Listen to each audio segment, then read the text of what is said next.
तर कराडला मकोका लावल्यानंतर त्याचे समर्थक चांगलेच आक्रमक झालेले आहेत। पाहूया टॉप 9 बातम्या। परळी टायर जाळत कराड समर्थकांचं आंदोलन। पांगरी ग्रामस्थांकडून परळी बीड मार्गावर टायर जाळत निदर्शनं। बीडमध्ये वाल्मी कराडच्या महिला समर्थकाकडून आत्मदहनाचा प्रयत्न।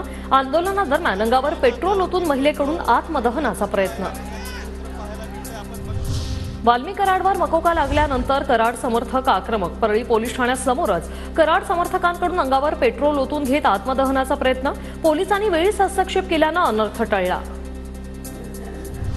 बीडमध्ये एसटी बसवर दगडफेक। परळी ते कवडगाव कानडी बसची काच फोडली। दुर्घटनेत कोणतीही जीवितहानी नाही। परळीत कराड समर्थकांचं आंदोलन। कराडच्या समर्थकांचं वैजनाथ मंदिराच्या कमानीवर चढून आंदोलन। कराडच्या समर्थनार्थ जोरदार घोषणाबाजी। बीडमध्ये पोलीस स्टेशन समोर महिलांचा ठिय्या। वाल्मी कराडवर खोटे गुन्हे दाखल केल्याचा आरोप।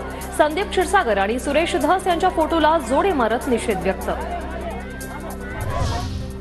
सांगलीत 23 तारखेला बहुजन जन आक्रोश मोर्चा। बीड आणि परभणी घटनेच्या निषेधार्थ मोर्चा निघणार। मनोज जरांगे, बजरंग सोनावणे, सुरेश धस, संदीप क्षीरसागर मोर्चात सहभागी होणार।